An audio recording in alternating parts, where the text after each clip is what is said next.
afternoon, all the respected doctors, ladies and gentlemen. On behalf of Brinton Pharmaceuticals, a warm welcome to all for today's Hear the Expert session on management of pre and post-COVID complications. Today, we have with us India's leading pediatrician, Dr. Sridhar Ganpati, as the moderator. And for today's sessions, we have eminent speakers, Dr. Vijay Varat, Dr. Sampada Tambulkar, and Dr. Parag Gaikwad. So, before we start for the program, I would like to introduce Dr. Sridhar Ganpati, moderator for today's session. Dr. Sridhar Ganpati is co-editor of Current Perspective of Probiotics in Pediatric Practice. He is ex-editor of Pediatric Insight and Newsgraph and on editorial panel of GAIN, an international newsletter on rational antibiotic policing, and contributed in the publications of recurrent respiratory infections in children. And Dr. Sridhar Ganpati is having a rich experience of more than 30 years. So I kindly request Dr. Sridhar Ganpati to please take over the session. Thank you so much, Ashwin. I think I'm audible. Is it okay? Yes, sir. Yeah, yes, sir, clearly audible. So I don't think we should be wasting any more time. I just thought that just like we are told that happiness is you start scratching when it itches, I think we need to start off with the itch first. So I think I would invite Dr. Vijay Varat to speak on the aggressive management of allergies during COVID. I think we all know Vijay very well, one of the leading allergy specialists in our country and the most qualified one. And he is a part of the World Allergy Organization in a number of endeavors, one of them being the prevention of allergy, which is something which is almost, we find it next to impossible. He's also a part of the Indian College of Allergy and Immunology, where he's a senior faculty member. It's over to you, Vijay. Thank you for kind words, sir. It's really an honor to work with, to have a moderator like Dr. Sridhar sir, and really very happy to be with the co-panelists Sampada and Parag. Thanks to Brinton for organizing a very interactive CME. Actually, today's day started with a very bad news, like who was our inspiration, Dr. Nagaraju sir is no more in the world. And I think I will try my best to highlight on why we should manage allergy aggressively. I think it will be a tribute to him today. See, basically now at present, this World Allergy Week is going on, and even the World Allergy Month, because the awareness is very important. Any disease, like even I remember when in 1996, the first asthma consensus guidelines was formed in India. I was also one of the part of that in Bombay Hospital as a Swati Madam student. And then the inhaler therapy and all, because that was not much used in India. The same way, in still the allergy, the root cause management, and to stop the progress of the disease, as well as to improve the quality of life. What type of international treatments are happening? The awareness in India is also needed, because overuse of steroids and first generation antihistamines have a big problem into our pediatric practice, and that is causing a lot of problems to the children in a long-term way. Allergic disease, even it's contributing to the third leading chronic disease amongst all ages. And previously we used to think like allergy is not so common in India, but now because of the changing lifestyle and so many things, the environmental factors, the potency of the allergens has also increased. Like we can see in this picture how the grass pollens, weed pollens, and flower pollens, tree pollens, then insects like honeybees, even the wasp, rice weevil, their droppings, their feathers also, not only the bite, like venom, anaphylaxis, but the rest of the thing, even the feathers and the droppings, they also cause a problem. And these animal danders, even 15 to 16 kilometers, like cat and dogs, they can travel on somebody's hairs or somebody's clothes, and they will cause a sensitization to person who can be so away. Even there was a study done in between, and one student who was having a cat in his house. And when the rest of the other colleagues at his classroom were found, there were cat danders found on the clothes. So these can travel so many. Then dust mites is a big problem. 60 to 70% of the population in India, most of the part of the countries, is having a dust mite sensitivity. And these are in beds, sofas, curtains, everywhere there, cushions. We can't avoid them. And how many lakhs of it?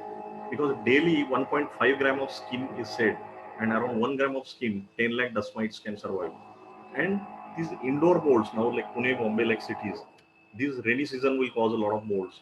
Not only the bathrooms or under the basins or common public places and all. Few years back, 2008, my 65 asthmatics, we did a study and we found like these molds were into the refrigerators, they were into the kitchen food particles, into the cars. Suppose sometimes somebody eats something and the food particles fall into the deep pockets. There also it found. And then the food allergy also. Like one part is that in India, a lot of people talk about the food allergies, but the rest of these airborne allergens are not so well known. And this specifically this COVID scenario, the sneezing and coughing, because these allergic people will always have a blocked nose or sneezing is very common, and the coughing, post-nasal dribbling or asthma, they will spread the COVID also because most of the children we know they are asymptomatic carriers. In children, luckily, even uh, very few children have been very serious, not like adults. Even last 14 months, I have seen we talk about indoor allergens like dust mites and molds and so many things.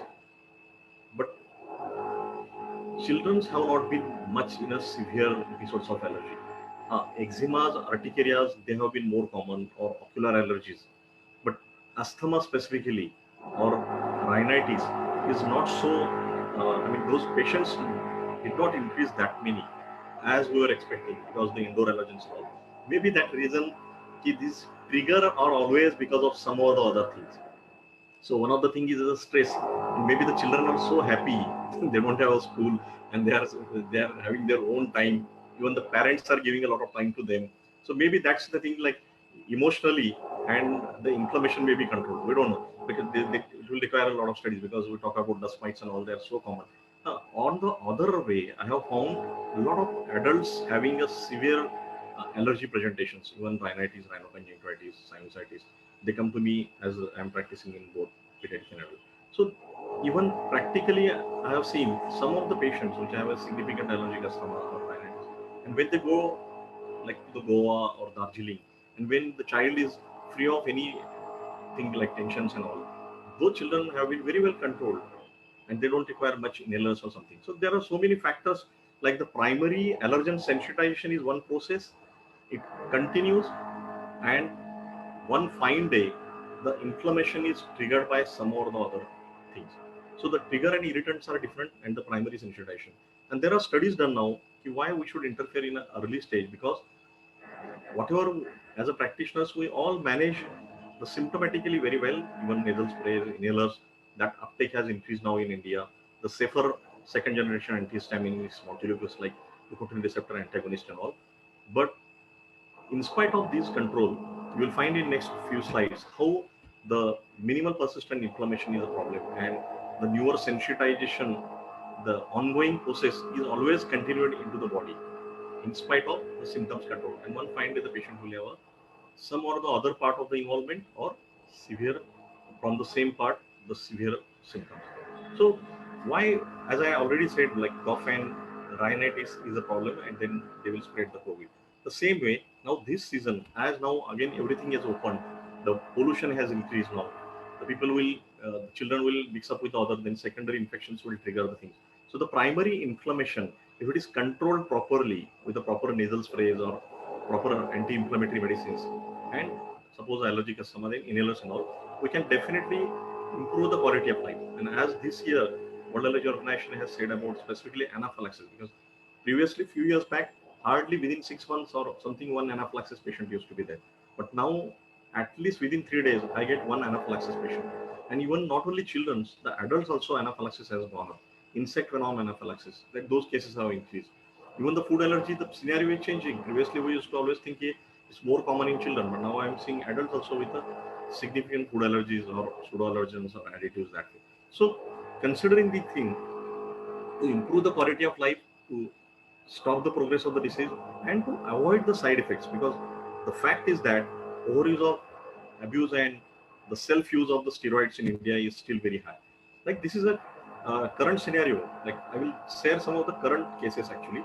This young child had been to me with a repeated cough, and he was on a nasal sprays, inhalers, and rest of the other like repeated antibiotics, even oral steroids also he used to be prescribed many times. He had been to ENTs, chest physicians, pediatric pulmonologist, everything. And when I examined carefully, and he had a significant hidden signs, not only the dark circles, there was a Darius line at the junction of the cartilage and soft part or hard part of the nose, the long eyelashes, so many things. And you can clearly see here how the posterior pharynx, there is a pharyngeal hyperplasia, lymphoid hyperplasia over here. And you can see these tonsillar hypertrophy. So he never had a tonsillitis as such, but this is because of the chronic inflammation. So even there are studies done now, adenotonsillar hypertrophy, open mouth breathing or snoring in the children. 50 to 60% of the children can have a dust mites and indoor mold sensitization. And during this scenario, I think we must have know, most of the people like us maybe knowing till now how to differentiate clinically the cold, the viral infections, the COVID, and the asthma or any other flu-like infections. See, specifically in children, as I said, COVID, there are no specific symptoms as like in adults, but flu, all we know, like high-grade fever can be there, or the acute phase, if the patient is having, he will have a respiratory distress or something. Then the allergic cold, specifically, it lasts more than 14 days. And typically, when there is a significant weather change or something triggers, like suppose old blankets or the patient is using some sweater old one or something is triggers, and that will be the allergic one. And suppose he is given a first generation antihistamines and all the symptoms are in allergy, the symptoms get very well controlled in most of the children. So many times the people feel it is common cold, but in a reverse way, if the cold gets controlled faster with the antihistamines, mostly, and if the symptoms are there and hidden signs of allergy, as a pediatrician, we have to carefully examine for the just simple test. It doesn't require any speculum and all. Inferior turbinate hypertrophy. Then you check for the cervical lymphadenopathy. That is also signs of allergic inflammation in airways. So these signs can be picked up, and those patients, it will be a allergic cold, and then they may last for a longer period if the trigger is continuous, like dust mites and all. Again, this scenario, I found many of the children with the eczemas and urticarias. So the primary allergy was there. Again, with the sanitization use, a lot of children, and they are fond of, because the smells and all, there are so many good flavors into that. So they are, sorry, the smells. And so they just go on using it repeatedly. So we have to be very careful, the parents and all, to inspect them. Because this was a young girl which had a significant eczema, specifically palmar eczema, because of the repeated use. When we tested, it was a dust mite sensitivity, along with some one or two food sensitivity was also there. But it got triggered during this season. Even recently, one 17 years old girl came to me, and first episode of her anaphylaxis was because of some change in the sanitizer, and she had an anaphylaxis. And when I asked detailed history, that day she had a prawns also. And when I tested, it was a dust mite significant sensitivity, and the dust mite, the allergen is cross-reactive to the prawns allergen. So that's why that day she had a significant anaphylaxis. So when I asked the trial history, the father told me, yes, in the childhood she used to have a weather change or dust allergy and cold and all. So we used to treat with some antibiotics and some medicines. So it is that way. And the same child, when I examined, she had a significant turbinate uh, hypertrophy. See, this now she did not have a cold problems and all, but her inflammation and the minimal persistent inflammation, the sensitization was continued, and this time she had a significant this trigger. So there are, it's a very complex. Like previously we used to talk about only atopic march, like typically the child having a eczema, then gastrointestinal symptoms and leading to other things. But it's not that way, different way. This also one girl had a significant, you can see the protrusions of the mandible, and ocular allergy is to be there, sneezer, blockers, nose and all. You can see the turbinate hypertrophy significant. And there was a Darius line, like at the soft and hard part junction of the things. Like this one more child who had a significant ocular allergy, like periocular eczema. After the eye drops and all, her the redness had reduced, but you can see still the wrinkles over here and all. And this, after the recovery, you can see the terminate hypertrophy was persistent. So these are the things like this. Also, one of the child with a significant rhinitis was there, long eyelashes is there in this Muller's muscle spasm. This was an urticaria patient. Specifically, he was refractory. He was not responding to that. Previously, he used to have a weather change cold, but this time the urticaria was not going down. And so the parents called me on video consultation. When I asked the detailed history, there was no such as such any food or something triggering. But when I took a detailed history, the 3 months back, the parents had a COVID, and then when I just did a academic interest, this child never had. They did not go for the COVID test for the child. It was a higher antibody titer with the COVID, and his urticaria was not coming down. Even in adults, I have seen many of the adults post Covishield vaccination also having a problem, and post COVID significant urticaria which is not coming down. And even there are studies in Spain done in children or adults. 20% of the population had a urticaria also as a presentation. So even like ocular allergy, how the red eye, conjunctivitis is also one of the sign of COVID. The same way. There was one child with 18 years old. 6 years back, that child was brought to me for a allergic asthma. The parents did not go for the things for the testing and immunotherapy. But this time, he had a significant infection. You can say he was required an ICU admission and all. All his markers slowly came down with the tocilizumab remdesivir, but the secondary infection. And when I talked to the intensive in charge person, he said he had a like COPD like pictures. His blood pressure was very high from the beginning. Then his lungs were so much, he was not responding. He was on most of the topmost higher antibiotics. His pneumonia, secondary infections were there. He required so many bronchoscopies and all. So there are things like even 2 years back in Pedicon Nair workshop, one of the 13 years old COPD case was diagnosed. So there is a allergy asthma COPD overlap syndrome also. The same child, when had been to me, you can see like these changes are there. This before the admission. So this was also one of the things like patient which had a significant urticaria, and he was given some NSAID during the COVID, and it triggered him, and he was admitted in around 80 kilometers from Pune. He was given best of the medicines, but he was not coming down. We required him a omalizumab and to control the inflammation. And when we did a IG level, it was high. Some tests were also showing some sensitivity to 1 or 2 dust mites and some allergens. So even as I said in the beginning, so many children are given us steroids in India and as a burst, and the side effects will be definitely there. So rather than just symptomatically managing, even in American Academy of Allergy, Asthma, Immunology, Environmental Committee, I am there. There, they once we suspect allergy, they do the testing to control the environmental things to the patient, because they have seen these patients when they go later on into the allergy or severe asthma, they will not have that much refractory. They will respond very well. So this minimal persistent inflammation, besides the rest of the other things like omalizumab, so many things we are using, the avoidance measures, and if some patients, immunotherapy is the best thing. Even WHO since 1998 had said the if you want to stop the progress of the disease and the severe complications further, these many methods has to be practiced. Even the like safer molecules like omalizumab, mepolizumab, benralizumab, they can be dupilumab. Like even 2017, the Indian faculty as a allergy, asthma, immunology, they have been the guidelines where their avoidance measure has to be practiced. Then in some of the patients, the immunotherapy and immunotherapy, how it acts, as we know now during the COVID, we are talking about these IL-6 and IL-10. The same way here also with the immunotherapy, IL-10 are improved, the Th2 cytokines come down, Th1 improvement is there, and the inflammatory markers and all those come down. Even all the worldwide, these practices have been very well. So allergy is a very common disease in children's. I think it is a #1 chronic disease now, and changing scenario and the potency of the allergens and all, that is leading to the lot of problems. And so considering these things, the specific standardized some testing methods also should be used, like a specific IG, then controlling the symptoms, proper anti-inflammatory second generation antihistamine in a proper dose to control the mast cell histamine secretions and to stop the progress of the disease.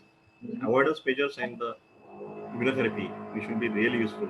And now the season of COVID, and as the allergy also will be increasing as the people will be mixing with each other and the pollution level will be going up, the sensitization and the potency of the pollens and all will increase during this rainy season. Also molds, that will be a problem again because of the humidity. The dust mite will increase, so we'll find such type of combination of cases. So as a practitioners, we should keep into the mind the allergy management, the root cause management also is very important in India. Thank you. Thanks.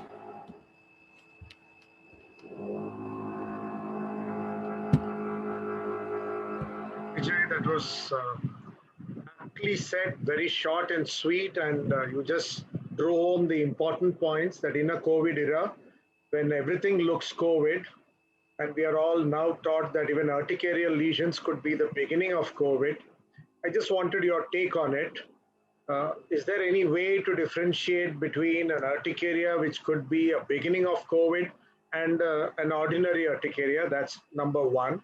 And the second question that I wanted to ask you is there any role for a first generation antihistamine in the management of allergy? What I mean by first generation is chlorpheniramine, hydroxyzine, clemastine, mepyramine, all those things. The first generation, which have multiple actions. So practically, as I said, clinically how to differentiate. Like in urticaria specifically, if there is no significant family history of urticaria into the patient and first time the patient has urticaria, then definitely looking at this scenario, current scenario, we should suspect a COVID in these patients because it's always better. Because if it is negative, then it's a good thing. But if it is positive, then the child is going to spread the virus to the family members. And if there are some family history or some, as I said, the trigger factors are there, irritants are there, and hidden signs of inflammation into the nose or throat or something, then we can think about allergy also. Second thing is that, as you rightly said, these first generation antihistamines are used, overused, and abused in India. It's not recommended only because the effect of the antihistamines, even the second generation antihistamines, is that much as compared to the first generation. Only with the first generation, the child sleeps. That is the only benefit to the parents. That's why it is used in India, but it is not good to the children because the self-medication and the repeated use will cause a cognitive and behavioral disturbances. Even 3 years back, I presented a paper in systemic effects of anti-allergic medicines in Toronto, and I did a lot of studies in that, and I found that these should not be used actually. And because the second generation antihistamines, they don't cross the blood-brain barrier, so those should be preferred. You were showing us some photographs on cobblestoning of pharynx Yes. and the inferior turbinate looking a little bit more prominent. So probably you were hinting at allergic rhinitis and a chronic allergic disorder. Yes. So in the management of allergy, what is your take on the use of antihistamines? Would you give it a short course or is it needed to be a long course? What I mean to say is, if I have an urticarial rash, what would be the duration of my treatment? If I have an allergic rhinitis, would you prefer an oral versus a local antihistamine like an azilastine, which is available in our country? Your take on it, since you are a part of the prevention system of the World Allergy Organization, which is commendable. Absolutely, sir. I mean, specifically rhinitis patient and all, if you give a oral antihistamines, also it should be given a short period of time till the rhinorrhea is there. Blockers nose, ideally we should not give because it will aggravate the blocking. Rather than that, the plain steroids are the best one for the blockers nose because they will control the inflammation and the patient's quality of life also improve. Agilastine above 6 years can be practiced. It's very safe. And rather than oral antihistamines, that should be preferred because rhinorrhea itself takes 5 to 6 days and agilastine is sufficient for that. It doesn't require any oral antihistaminics that way. And if the patient wants to be controlled for the inflammation, then the Montelukast should be continued for a long period, depending on the seasonal trigger or exacerbations for a longer period that way. Also, there was a word of caution on Montelukast. Sometime back, we had a few papers which spoke about behavioral problems in children with long-term Montelukast use. Your take on it? Yes. Actually, there are theoretical possibilities and there are some cases, but practically, like most of the practitioners, allergy specialists also, they use it very routinely, and only one patient of mine had complained practically, like 16 years old child was there, and he said, like, I'm having some behavioral thoughts about suicide and all. And but when I went to the details, the father was a pharmacist from Sangli, and so he had gone on the net and then he put it to his mind. So practically, we haven't found those side effects. But definitely, with a caution, we should do more studies so that we can be on that. In the choice of steroids, now there are a lot of people using deflazacort. Yes. Okay, so do you feel it offers any advantage over the usual steroids, or for a short course it doesn't make much of a difference? Short course, though, it doesn't make a difference. But long course, if you want to give it for, there are some studies done like comparison with the prednisone or even my practice also for a longer period. Suppose somebody requires, I have used deflazacort. And specifically, significant some anaphylaxis patients or some severe urticaria, if they require for a longer period steroids, I have used the deflazacort. In this allergy season, in fact, what we used to see very little running nose when it was total lockdown. So, is it that it is more of outdoor allergens causing problem, outdoor infections causing problem, or you feel that there is a change in the scenario, or you feel it is the same and we need to be on the lookout for indoor allergens? So, whatever the studies have been done, the indoor allergens are the main thing. Even and only thing, as at the beginning I said, the allergy trigger is a very complex phenomenon, and one fine day the patient gets a trigger. So even I have found my patients when they go for a Darjeeling or something, they don't have any problem. Same way, maybe the children are happy now. They don't have any burden, and they are taking again the diet part also maybe there, or as you rightly said, they are not triggered by the infections from the other because they are using masks and so many things. So maybe these are the things, but the still will require definitely the studies for to do that, like which are the allergens they really cause a sensitivity. But till now, though, still the primary allergen sensitivity is more with the indoor allergens. And in your set of photographs in the initial slides, I think I missed out on the tick, because the tick is the only one which probably cause an allergy to a carbohydrate. A tick bite and an alpha gal allergy that we see in food allergy. Something very interesting. Yes. Thank you, Vijay. It was The red meat and all those allergies outside, they are more common, and alpha gal, these are causing a severe late phase reactions anaphylaxis after 12 13 days. That still we haven't seen in India, but maybe the considering the everybody scenario. now seems to be so tired sitting at home. They are all trekking for a change. Yes. Yeah, it was wonderful interacting with you, Vijay. Do you want to give us any take-home message towards the end of your session now? Yes, sir, definitely. Only one thing is that once we suspect an allergy, the basic standardized, whatever the, depending on the history, some specific allergen testing should be done as like a dust mite or something. Why? Because even the internationally, 2 years back when I was in Germany, they found that these patients, if the environmental control is advised them, if later on they have a complication of the same part of the body or other part of the body is involved with the severe allergy, the severity is less, their response to the medicines is very good. So the allergy testing used in India should be improved. One last thing, you wanted to tell us anything about refrigeration, because during the lockdown everything seemed to be inside the refrigerator. Yes, actually all these air conditioning refrigerators and all, for considering our tropical country, they are not good. So always we should eat fresh things and all. Thank you, Vijay. Thank you. That was wonderful interacting with you. Thank you. So I think we'll move on to the next topic for the day. Dr. Sampada, are you there? Yeah, so it's going Yes, to be sir. from the itch, we are going to go into a hyperimmune state. It was aberrant immunity there, and now it's going to be a hyperimmune aberrant state. And we have Dr. Sampada Tambolkar. She's a professor in pediatrics from D.Y. Patil College. In fact, we are having all Punekars today and just one Mumbaikar here. And she's going to be talking about how to pick up or suspect the inflammatory syndrome, which follows COVID, which we used to call as Kawa COVID, because it was similar to Kawasaki. And the unfortunate thing here is it first came out in the Western countries, but we never had any literature coming in from China, and I still don't know why is it so. So tell us more about how to pick up, because this is something which is very important, because the earlier you pick up, the less is the end organ damage, and the less is the mortality and morbidity. Over to you, Sampada. It's all yours. Thank you, sir.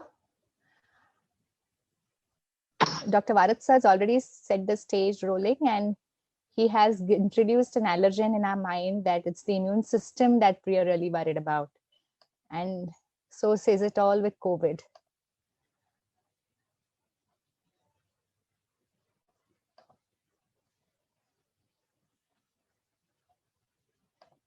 Are the slides visible, sir?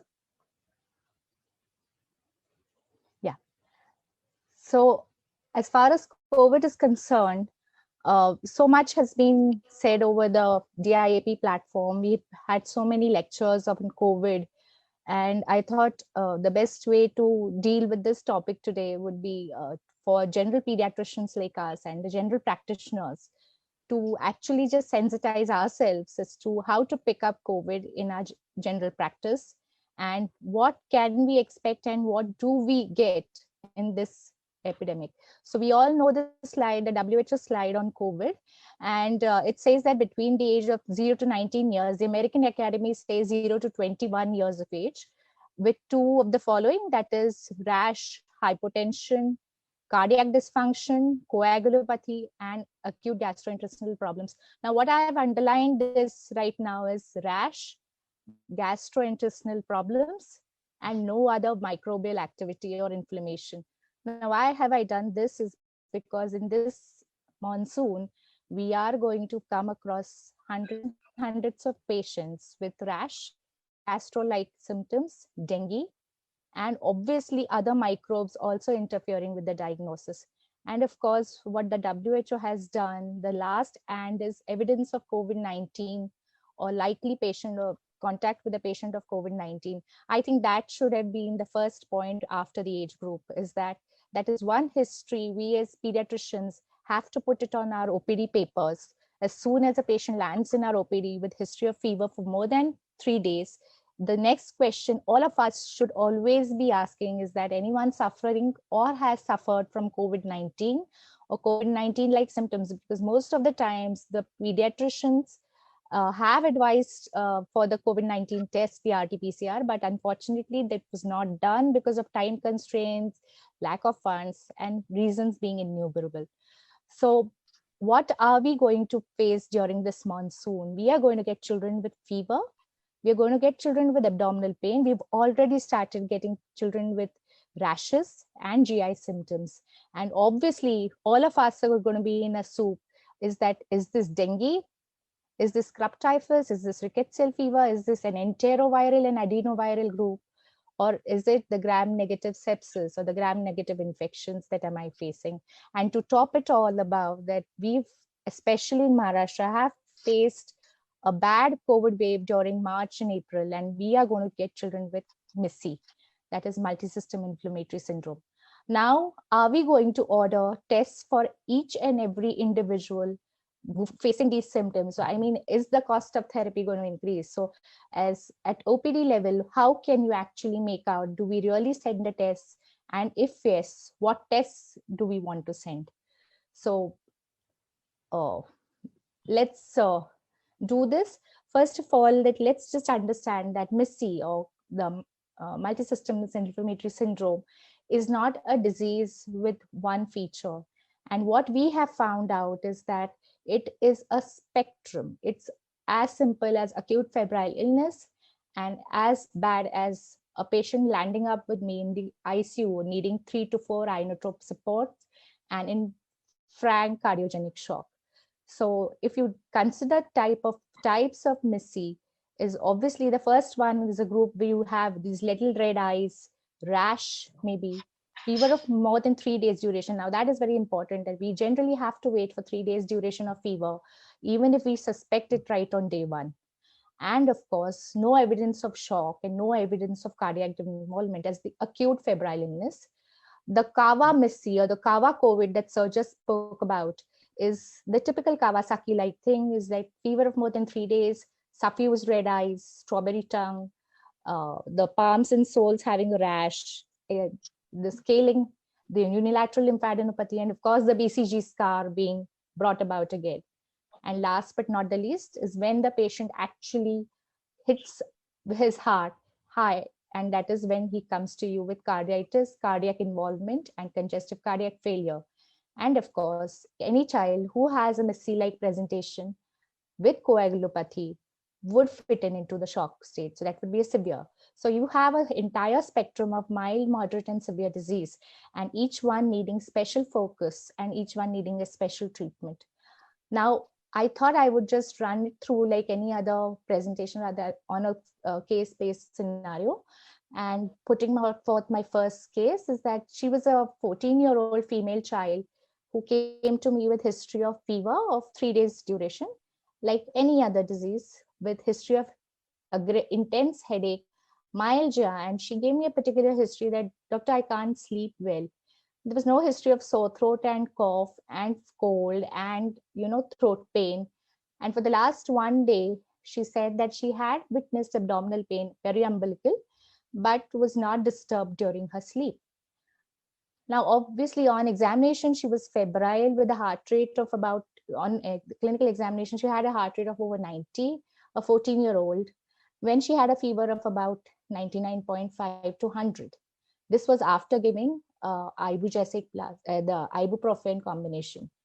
On day 2, that is when I gave her symptomatic treatment, was sent back home because there was no organomegaly. She seemed fine. No cardiac compromise. She seemed okay. Peripheral pulses were all good. So I sent her back home. On the next day, she landed again in the OPD with puffy eyes, blood pressure of 110/74, rash, which was a little measly rash, which was present on the hands and the feet. And obviously, on the first day in a busy OPD, I had actually forgotten that I had treated her telephonically in the month of March for COVID-19. And that's when her mother reminded me again that, doctor, in the first week of March, you have treated her for COVID-19. And that's exactly when things struck me, is that, yes, am I dealing with Missy? Because this was in the first week of April. And that time we had just actually got accustomed ourselves to the phenomenon of Missy. And that's when, obviously, because it was a fever of more than 3 days duration, I sent in a lab. Now, these were early days when this entire spectrum of lab was sent. And obviously, I sent a hemogram, and that's the hemogram report with a WBC count of 3,600, the platelets of 134,000, hemoglobin of 12. For that, a PCV of 35 seemed okay. And look at the ratio, the neutrophils and the lymphocytes, 42 and 42, 1:1 ratio. So this exactly looked like a dengue-like phenomenon to me. But in the month of April, again, I had hardly seen any dengue patients. And that's exactly when I said that, okay, let's do a dengue test. And day 5 was, I think it was day 6 of illness, that a dengue test was sent, and it was borderline.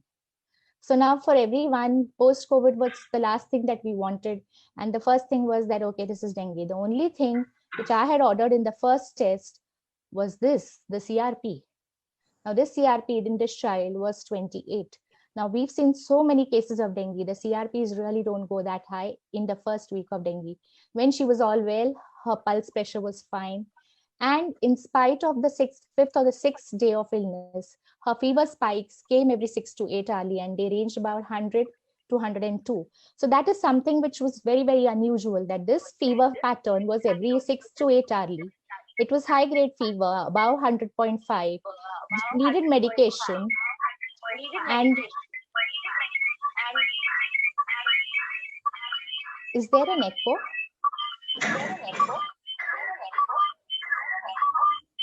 And most importantly, the CRP was too high, sky high. So that was one thing. The parents were sweet enough, and I said that I wanted a CRP, which was a repeat, because again, I was in a miss boat. I mean, I was not sure whether am I looking at dengue or am I looking at a Missy. So that's when on the second day I sent a CRP, and from 28, the very next day, the CRP shot up to 41. Now, no dengue is going to shoot up the CRP to 41. And therefore, I preliminarily made a diagnosis of Missy and started her with a treatment of the mild variety, where it was only an acute febrile illness like dengue. like Missy, and therefore oral prednisolone was tried. Now, all of our guidelines, none of our guidelines, the Maharashtra guidelines nowadays are mentioning them, but the IAP guidelines have not mentioned oral prednisolone as the first line of agent which is being used. But we've seen that the acute febrile illness, dengue, Missy, sorry, does give a very good response with oral prednisolone of 1 to 2 mg per kg per a day. And we give it over a period of 10 days, obviously in last 3 to 4 days in tapering doses. So this was my thought process, whether am I dealing with Missy or am I dealing with dengue? And obviously features favoring Missy was the fever was very high grade for dengue for the 6th and the 7th day as well. The rash appeared on 4 to 5 days. The blanching of dengue, mind you, appears on the 2nd or the 3rd day itself. But this rash actually came on the 5th day. The strawberry tongue and the puffiness of eyes and the lips which were excoriated came on approximately the 6th or the 7th day after the CRP report. And the CRP first was 28, then became 41. And yes, the platelets were on the lower side. So with this, I thought that the list on the left was a much bigger and smarter list and went on with this diagnosis. Now, I made a diagnosis of acute febrile illness, dengue, but why can't it be a Kawasaki or a Kawasaki disease? So what's the difference between the Kawasaki and the Kawasaki disease? So then the Kawasaki or the Kawa COVID, that's what we call it, also witnesses extreme irritability. Now, for a 14-year-old to go and actually fight with the mother because she had so much of intense headache that the mother literally cried. So telling me that it's extreme irritability, extreme CNS involvement, and there have been papers from the Great Ormond Street which says that 50% of Missy patients come to you with CNS problems, and we have to look into those. Even the younger patients actually come to you with a lot of irritability, which is something which you have to ask the mother. Then the lower or the near normal counts, and of course the Kawa COVID has thrombocytopenias, whereas the Kawasaki disease, like we all know, has thrombocytosis.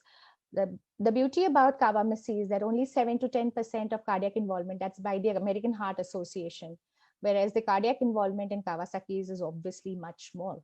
So the age group is different, and so are the presentations.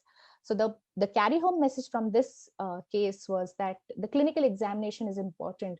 On day 1 is what is happening, day 5 is what is happening, and how is the fever pattern behaving, when is the rash coming, and of course, not to forget the importance not only of one single reading of CRP, but a subsequent reading taken over 1 or 2 days, which is showing a marked elevation of CRP, should bring into a diagnosis of Missy to the forefront. As far as the second case is concerned, this was a case who was admitted in a small town near Satara, which is he is a 2-year-old child who was brought with history of high-grade fever, vomiting, 2 loose motions, and abdominal pain. Was admitted in a hospital, private hospital, as a case of gastroenteritis and gram-negative sepsis. His on treatment with grade 2 dehydration, his loose motions did settle, his vomiting did stop, but his fever spikes continued.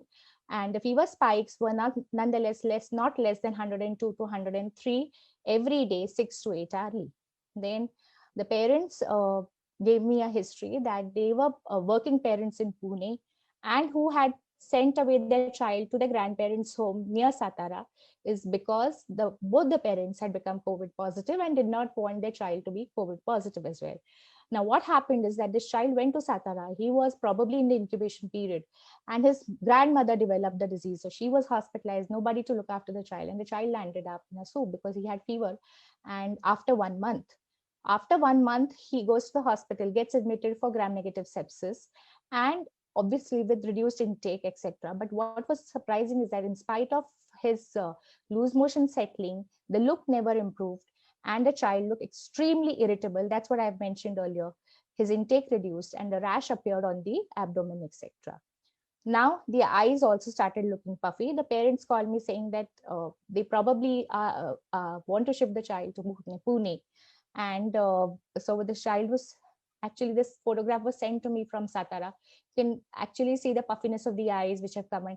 The child's, actually the right shoulder is seen, but actually the child also had a BCG scar which had come up by the end of the 6th day.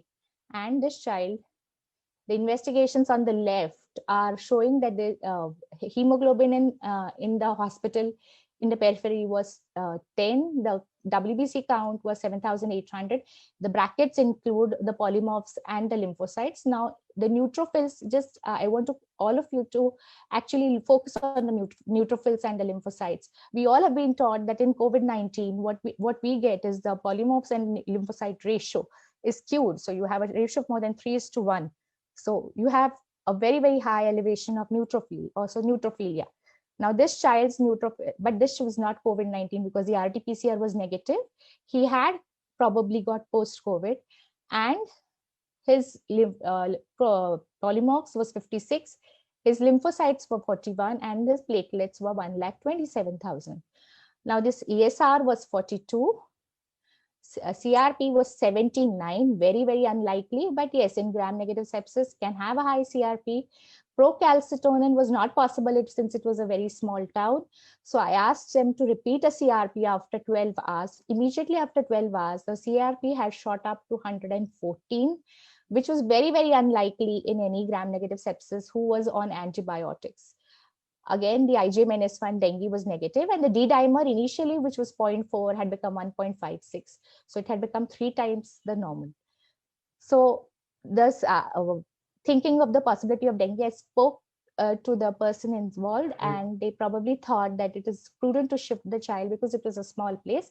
So by the time the child landed in Pune 2 days later, so his hemoglobin had there was hemoconcentration, 11.2. His WBC count had gone down to 3,300. So we knew there is a pancytopenia coming up, and the platelets had come down to 1,27,000. But what we want you all to concentrate is that from a 56-41 counts of neutrophils to lymphocytes had gone up to 87 and 10. CRP of 79 came to a 147. And as soon as the child landed up in the hospital, we did a 2D echo, only to our surprise, the coronaries had already dilated. So with the left anterior descending had gone up to a Z-score of 4.5. And that is what I want to bring about in this case, is that the moment you get a case of MISI, you're thinking of a MISI, and you look at the peripheral, the peripheral smear. Sometimes we don't really look at the neutrophils and lymphocytes with too much of tension.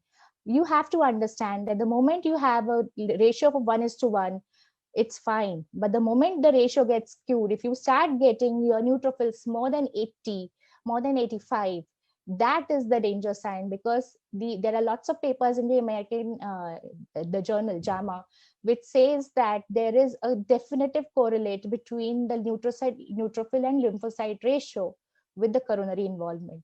And that's exactly what happened. The ratio got skewed and the coronary started getting dilated. Obviously, the child was treated like MISI, and the child, because you had a cardiac involvement, both IVIG and methylprednisolone was started. IVIG was given over 2 days because he couldn't procure it on the day 1. So over 2 days, IVIG was given. Methylprednisolone was given for 5 days, and which was tapered on oral steroids. And of course, because the platelet counts were more than 80,000 and the coronaries were involved, we have to start aspirin of 3 to 5 mg per kg. So aspirin was started. Maximum dose of aspirin allowed was 75 mg. So that's about this. So the carry home message, I think, in this case is that what is more important is the lymphocyte and the neutrophil lymphocyte ratio, the CRP, which is really getting skewed, and obviously looking at the coronaries. So when we did our rheumatic fevers, we were always taught is that the rheumatic fever licks the joints and bites the heart. But I think in MISI, in pediatrics, the COVID in pediatrics, it actually just licks the lungs and bites the heart. And that's what we're going to remember as pediatricians, the heart, and the heart. So that's about case number 2. This again, case number 3, I think I'll take this child who actually is a little ICU related case, but what can actually go wrong in the ICU or in the management? This was a 7-year-old child with history of pain, fever, abdominal pain, and vomiting. One episode of loose motions, was treated as gastroenteritis with sepsis. The urine report was sent and had about 8 to 10 pus cells in the urine, so was suspected to have urinary tract infection as well, and was given IV antibiotics, grade 2 dehydration correction fluid, and was referred to a hospital with respiratory distress and drowsiness. So the moment the child landed in the casualty, the child was drowsy, was distressed, with cold, clammy extremities, and obviously was in shock. The urine output was really, really poor. The SpO2 on admission was 85. The liver was 4 centimeters palpable and had basal crepitation. So entire spectrum of cold, clammy extremities, so shock and liver palpable, with lots of fluids being given, puffy eyes. So we thought of a congestive cardiac failure. Now, a 7-year-old child with no history of congenital heart disease and a season which was really not even known for viral myocarditis, coming to you with CCF and with a history of COVID positivity in the past, please do not think of anything else besides Missy. So because the child was anyways fluid overloaded, though he had cold clammy extremities, we did not give a push. The child's ABG was sent. The ABG showed a pH of 7.2, a PCO2 of 32, a PO2 of 25, a bicarb of 13. And obviously the child was going to need breathing support. So he was immediately intubated, ventilated. His mean arterial pressure was 51. The BP was 86 by 35. And so obviously inotropic support was started with Lasix infusion because he was in frank cardiogenic shock and CCF. So he had an element of carditis. Now, the moment we have this, we order for an X-ray and a 2D echo. And to our amazement, the X-ray did not have a big heart. So there was absolutely no cardiomegaly on the X-ray. And the 2D echo was bang normal, except for a little bit of trivial pericardial effusion. Now that really surprised all of us. So the point we noted in this child is that, yes, clinically had all the signs of carditis, had cardiac involvement, but the investigations, 2D echo being normal, the lung chest X-ray being normal. So obviously we were left to fend for ourselves, and we obviously had to send in the cardiac enzymes. The cardiac enzymes at TROPI normally was 48 in this child, and the pro-BNP, which normally should be less than 250, was 33,900. So the carry home message is that in a child who lands up with a cardiac symptom, with cold clammy extremities, with cardiogenic shock, please do not rely only on the 2D echo, because even if the echo was normal, this was the echo report by our cardiologist, a little bit of trace pericardial effusion and good biventricular functions, a normal heart could still be an affected heart because of intramural edemas. And therefore, I think what is more important is to do a pro-BNP, because that is a very, very sensitive marker of cardiac function. And therefore, this child would need a longer duration of aspirin therapy. This child was carditis, so was obviously given IVIG. First injection methylprednisolone was arranged because it was going to need time for IVIG arrangement. But the moment it was arranged, IVIG along with the methylprednisolone was started. Methylprednisolone was given for a period of 7 days and subsequently was shifted onto oral list. And what I want to again emphasize on is that look at the 5th June investigation, the one which I've marked with red, the 78 by 18 neutrophils lymphocytes. The 8th June was 7912. And look at the other ones. The 11th became 92.8, then the 96.3. So that is how rapidly the neutrophil lymphocyte ratio changed. And anything, a word of caution is that anything about 80, 85, please think of a cardiac involvement. And there is a strong correlate between the neutrophil and the lymphocyte ratio, which has been documented very well by the American Cardiology Association. So I think the American Heart Association lays down the criteria that this ratio has to be studied. And of course, they have also documented hyponatremia, but that is something which we have seen in our ICU, but I think that's most after the administration of diuretics. So this is how the child looked, and this is how the child came to us. She had frank bleeding and redness of the eyes. Look at the lips, very scaled out lips, typical of, and I think it's the scaly lesions and the scaled out lesions and the rash. I don't know if it's very, very visible, but she had a lot of scaling on the palmar surface of her hands. So the carry home message is that even if you do have a normal 2D echo, please do not label anybody anything normal if the clinical examination is not fitting in. And therefore, send a pro-BNP, send a tropi. If you ask me the difference between tropi and pro-BNP, the association definitely mentions that tropi is a better marker for angina, for blood flows, and for cardiac dysfunction because of failures, because of edema. Then pro-BNP would be a better marker. So this is the eyes and the lips photo. And last but not the least, the fourth case, again a case who came to our OPD. She was a 12-year-old child who was brought to the OPD with history of fever for over a month, no other complaints, and on examination had bilateral cervical lymphadenopathy, which was matted, left more than the right. And obviously, being a teaching institute, we obviously sent a couple of tests, and we did a couple of tests only to be diagnosed as a case of tubercular lymphadenitis on biopsy, staining, CBNAT, and LPA, both showing that positive response to INH and rifampicin, and the child obviously was started on AKT. And because the child had some the parents had some financial crunches, was discharged on request with a fever pattern of 99.5. We said that, okay, the diagnosis has been made and the child was sent away with a written note that obviously if something goes wrong, the child had to report back. After a week's time, the child was readmitted, came to the OPD again, and with a fever of 100.5 and above. So the mother said that she had a 101, 102 spike at least 2 to 3 times in a day. And this was after 2 weeks of AKT. Now, we searched the literature as to how much time it would need for the AKT to act. And since the CBNAT was also done, we said that by 3 weeks, the fever should have completely gone. So waited for another week or so. And we waited and waited and waited, and the fever really never went. But we had a conclusive evidence of tuberculosis in this patient. Now, I think it was good on the part of the JR, who sat down with the mother and asked the detailed history. And the mother said that the uncle and the father both were COVID positive about 2 months back. Now, this history was never brought to us because we were so carried away by the diagnosis of tuberculosis.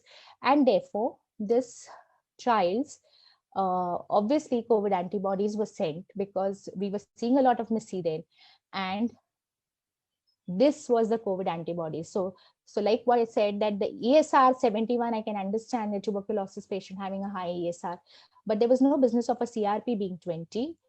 And COVID antibodies were 68,589. That's how high those levels were. The dimer was 2 times the normal, 985. And there was a Kawa-like picture. There was 5,20,000 platelets. Now, that was something which alerted us. Since the antibodies were that high, the echo was done, the pro-BNP was done, both were actually normal. Now, this child had a lot of issues about money constraints. So we had no idea as to how we were going to procure that IVIG, because that time the government plan was not in place, the Maharashtra government myocarditis plan. So now what we did was that we said, okay, we have injection methylprednisolone. So we started injection methylprednisolone, and like magic, after about a month and a half of fever, within 3 days, the fever just vanished. And she was given a follow-up of oral prednisolone, which was tapered at 25% every week. And over a period of 3 to 4 weeks, the prednisolone was tapered. The thrombocytosis actually made us into believe that, okay, we had to start an aspirin also. So aspirin was started as well. So basically what my carry home message would be is that even if you have a diagnosis in place, because when we were in MBBS, MD, everybody taught us that one patient cannot have 2 diagnoses. So but yes, there are times, and we have lots of patients right now. I haven't really put all the cases, but there is still one case of chronic meningitis with us, that COVID actually can do anything to your body. So these chronic meningitis are resurfacing. The tuberculous meningitis are giving us trouble in diagnosing. We have a fungal meningitis coming up. So in an underlying scenario of chronic meningitis, please, if the COVID antibodies come strongly positive, or there is history of COVID in the family, please do think about MIS-C. So when I always tell my residents that if you get that C late in MIS-C, that is, if you miss the C, that is, you don't take a good history of COVID, if you miss the color and the cold clammy extremities, if you miss the cardiac, if you miss the irritability in a MIS-C patient, the CNS involvement, if you miss the trends of CRP, that is how the CRP is growing, the cytology, the neutrophil lymphocyte count, and most importantly, if you do not have a clinical suspicion, you are going to miss the train. And therefore, I always say, सात रंग के सात सुर होते हैं, सात स्वर होते हैं. So there are 7 C's of MIS-C: the COVID history, the color, the cardiac, the CNS, the CRP cytology, the clinical findings, and then last but not the least, the corticosteroids and IVIG. So if these 7 points are covered, I think most of us have understood it. So take home messages from my case, I would suggest that MIS-C, like any other disease spectrum, you have to have a high index of suspicion, especially when a pandemic was around the corner in the month of March and April. For the next 3-4 months, we are going to get a lot of MIS-C patients. We have already started getting them in Pune. MIS-C is a spectrum. It's mild, moderate, can be treated with steroids alone. If you have a shock or a cardiac involvement or coagulopathy, please do not go in for methylprednisolone alone. Go in for IVIG followed by methylprednisolone. Always look at the neutrophil lymphocyte ratio. More skewed the ratio, more the cardiac toxicity, cardiac involvement, more is the prognosis being bad. Have to treat early, have to pick up early, look at the trend of CRPs, and take a good history and good clinical examination would actually differentiate it from many other clinical conditions. So if you have to do something on OPD basis, take a good history, do a thorough clinical examination, correlate your rash with your history, take your CRPs as a preliminary thing, do your hemogram, do your CRP. If you're in a doubt, you can look at the trends of CRP. And of course, right now, the season for monsoons have started. Dengue has already started in Pune. So we are doing dengue tests and all of them, diagnosis of elimination. If COVID antibodies are present, please think about MIS-C. Thank you.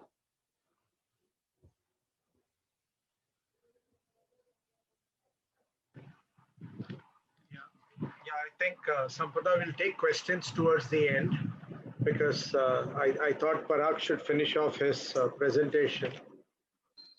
So let me introduce my very close friend, Dr. Parag Gaikwad, who's the president of the IAP Pune division.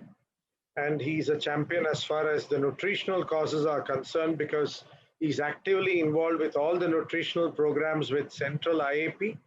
And today he would be the best person to tell us about what could be done to prevent pediatric obesity from a nutritional point of view. Over to you, Parag. Thank you, sir. Thank you for this kind information. Introduction. Please share the slide.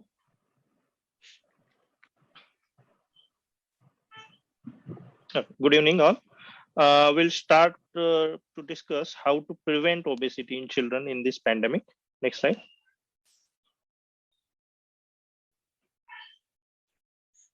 So, briefly about pandemic. This pandemic is infection spreading throughout the world. In next slide. You can see starting from 1918, from this Spanish flu, around 50 million deaths. This so-called as respiratory pandemic started. Then in 2009, that H1N1 influenza virus, around 3 lakh deaths were there. And lastly, our COVID-19, this still going on. And after this August, Now around, I think, 3.8 million deaths worldwide. Next slide. So as per WHO, the impact of COVID is on entire food system, that is on food security, public health, and employment and labor issue. This employment and labor issue again indirectly causes affect the food system, entire food system, with poverty or maybe in other way. Next slide.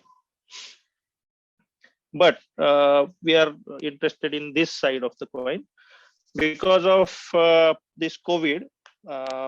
Parents are having this panic buying of junk food, drinks, or chips, etc. Then again, parents are at home. New recipe usually they try may not be healthy for the children, and which finally leads to obesity, and which is assisted by the sedentary lifestyle due to lack of physical activity and addiction of phones and social media. Next. So we'll go to epidemiology now. Epidemiology of obesity. Surprised by last slide. No, previous slide. Previous.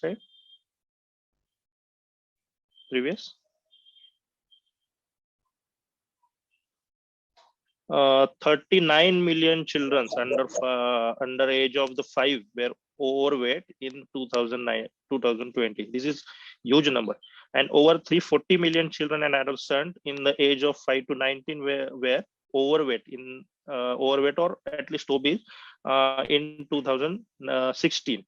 So India is having this double burden, so-called double burden of this malnutrition. On other hand, the malnutrition is on rise. Malnutrition is still a public health problem, but India has also a second highest number of obese children in the world, around 14.4 million children. Next slide. So with related to this COVID and complication in details, but complication of childhood obesity is with respect to chronic diseases are high blood pressure. These children are then heart disease and osteoporosis. Next slide.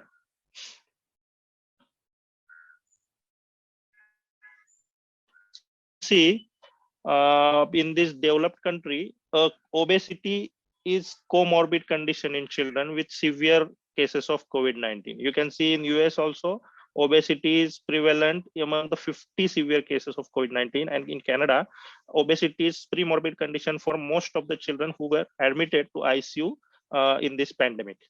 Next.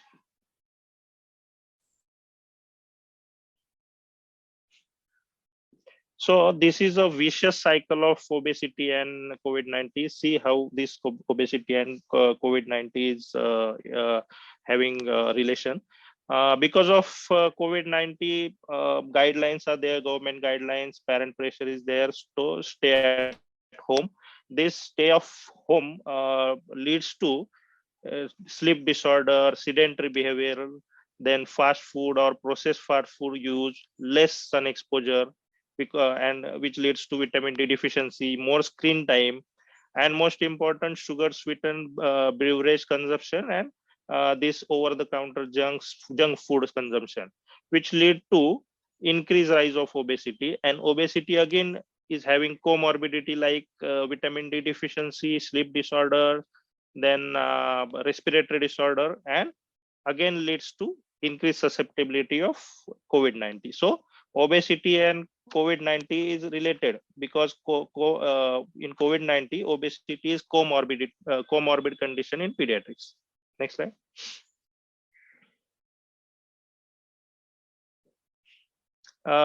This is more of theoretical things, but relationship of obesity and obstructive sleep apnea. So approximately 33% of severely overweight children had symptom associated with sleep apnea, and 50% are having severe obstructive sleep apnea. You can see the pathogenesis of sleep apnea because of pharyngeal and submental fat, and increased abdominal fat leads to decreased lung volume and leads to obstructive sleep apnea, leads to hypoxia, and chronic hypoxia leads to cardiovascular abnormality. Next thing. Next.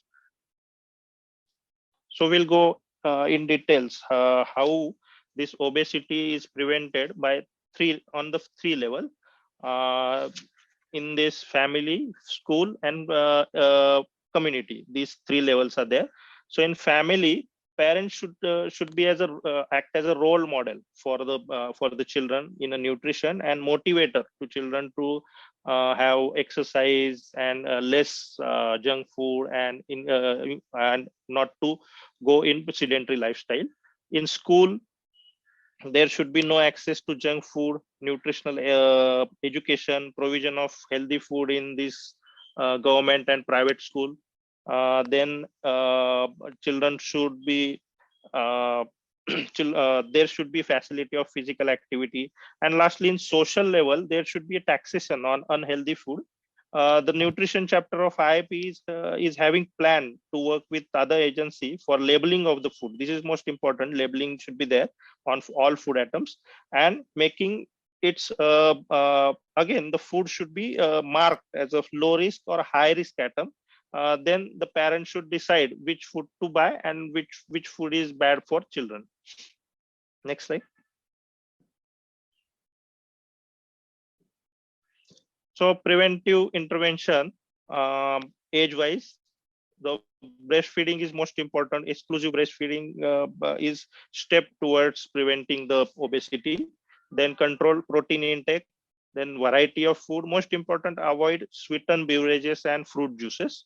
Then 2 to 12 years, food education is important, knowledge. Then again, 5 meals per day, that is 2 snacks and 3 large meals.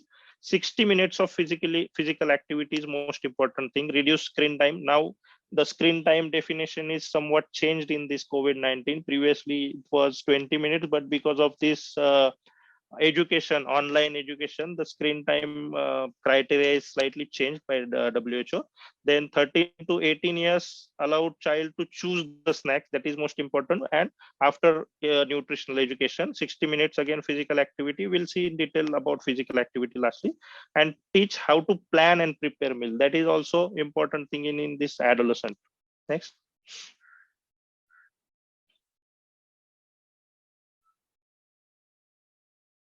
Next slide.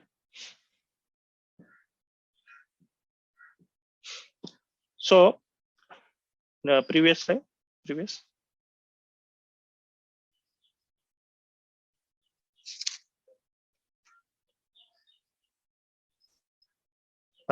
Earlier, we used to teach the models of nutrition. Previously, there were food pyramids and food wheel like that, but it's very difficult to parents to understand. So they come with they came with this new idea of food plate. Next slide.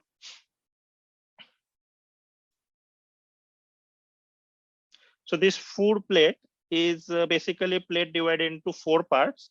One part is fruits, then other 1/4 part is vegetables. So half of the plate should be filled with fruits and vegetable. Then another half is grain, basically whole grains. And lastly, 1/4 part should be filled with these proteins. Next slide. So in Indian contents, this grain should be bread, chapati or rice. Then 1 part of fruits, locally available fruits.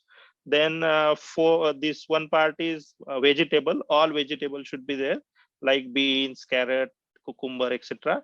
And third, you can have protein in the form of veg, that is dal and lentils, beans, or any non-veg thing. Next slide. And 1 part, of course, is dairy product. In the form of serving, the vegetable 1 serving is that 2 cups of green leafy vegetable, 2 cup of steamed vegetable, or this is or 1 cup of veg soup. Then fruit should be I said locally available fruits, and in toddler you can give puree of the fruit also, but don't give fruit juice.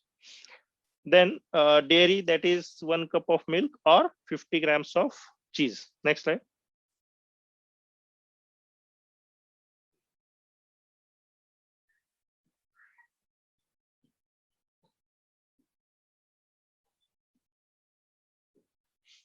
So if this child is overweight, then you can use this traffic light method.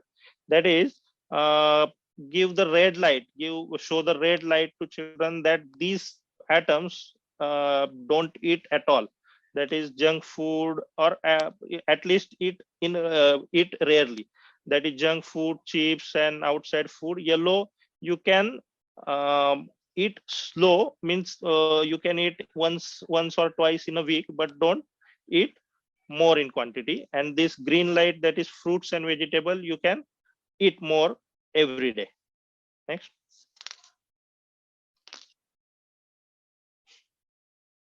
So nutrition chapter of IIP given this recommendation of junk food, and I think in 2019 they have given definition of junk food and fruit juice. What is the percentage of fruit? What percentage?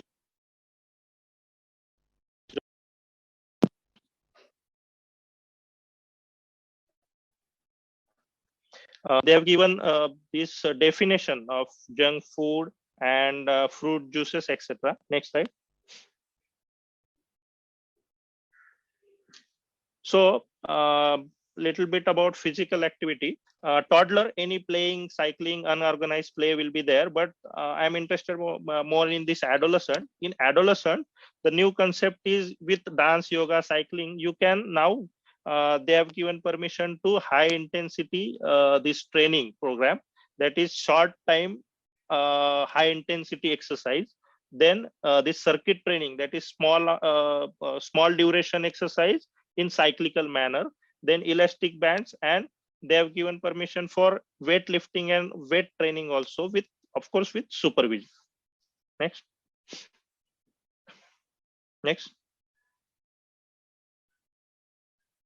So this is etiology based personalized intervention strategy targeting the childhood obesity. That is, first we have to discover the etiology by assessment, interpretation, diagnosis. Then after diagnosis of obesity, then you put a realistic target to child. Then third thing is strategy, that is prioritizing and educating the child about obesity. And lastly, coaching, monitoring, and important thing is support to the child to manage this pediatric obesity. Next slide. So general dietary guideline: balance dietary calorie intake with physical activity at least 60 minutes, daily consumption of vegetables and fruit, and limited consumption of juice. Then reduce consumption of sugary drinks and over-counter drinks. Increase consumption of whole grains. Then increase consumption of fish and reduce salt intake. Next slide.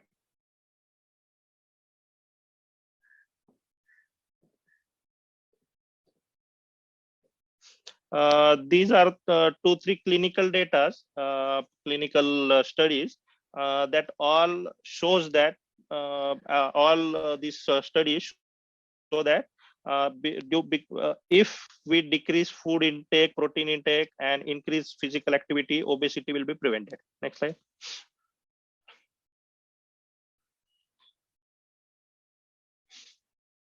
So summary: pediatric obesity welcomes multiple other serious health complication. Chances of severity of COVID may increase due to pediatric obesity. 3 level should be in pediatric obesity. There should be a intervention at the level 3, that is family level, school level, and community level. Follow the healthy plate, that food plate method. Then this EPISTCO model of American Pediatric Academy. Then clinical evidences are there which support nutritional intervention is important. Then we need to act before it goes out of the control. So in summary, we should promote the breastfeeding, then decrease salt intake, then increase fruits and vegetable intake with whole grain intake, then 60 minutes of physical activity, reduce the screen time, and reduce this sedentary lifestyle with addition of mobile, and we can act with the 3 level. Next. Thank you.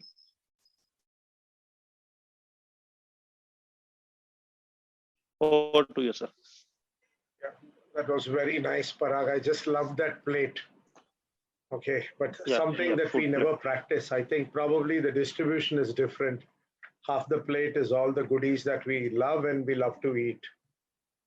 Okay, Parag, this what I'm going to do is I'm going to take the QA for both you and Sampada at the same sitting.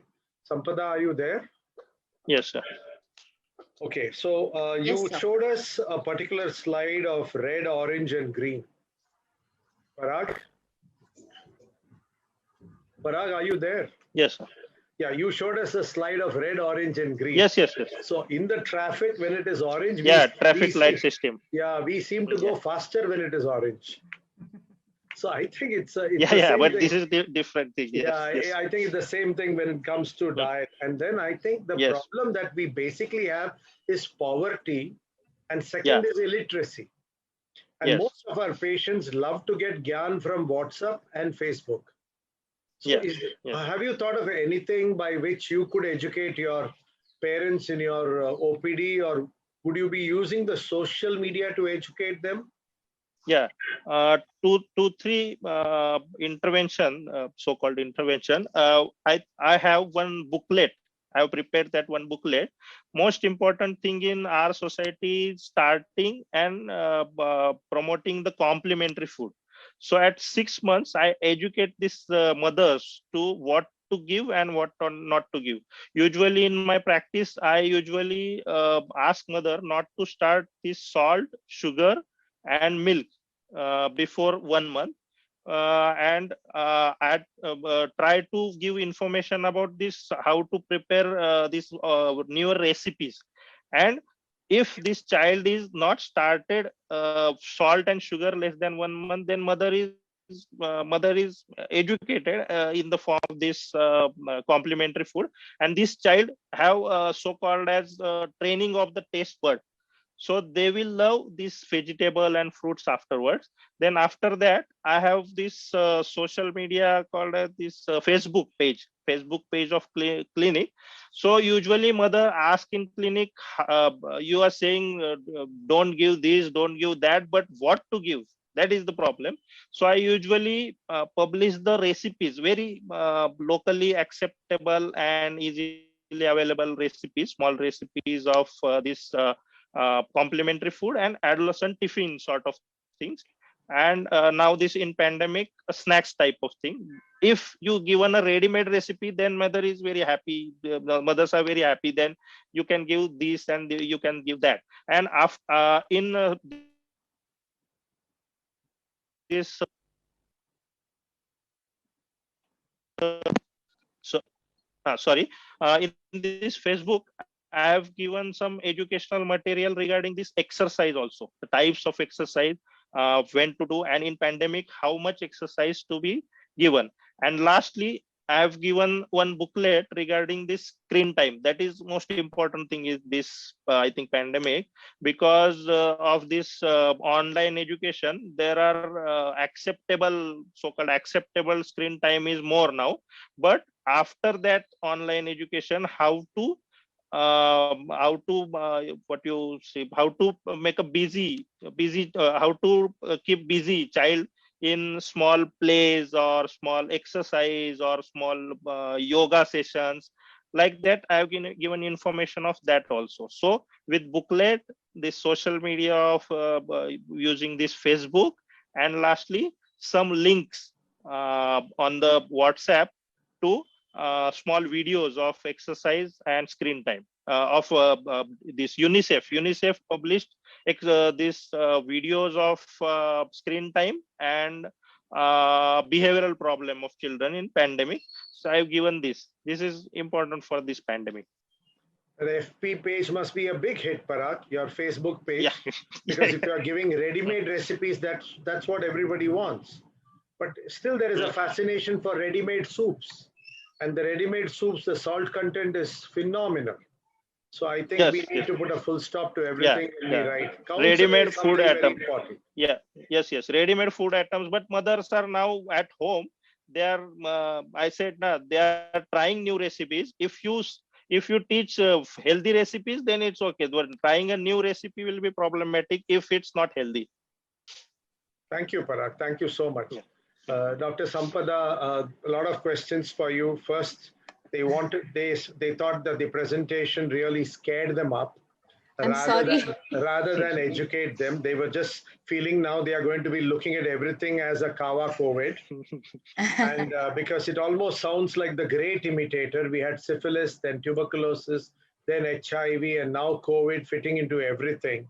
So I basically felt that now it's very essential for us to understand before we treat, and that everything is connected and every case is to be treated at individual level. Like Parag was talking about personalized nutrition, you require personalized treatment, and guidelines are only meant to guide the way you showed us the 3 cases, and you treat with the best of what you have or the best of what you can.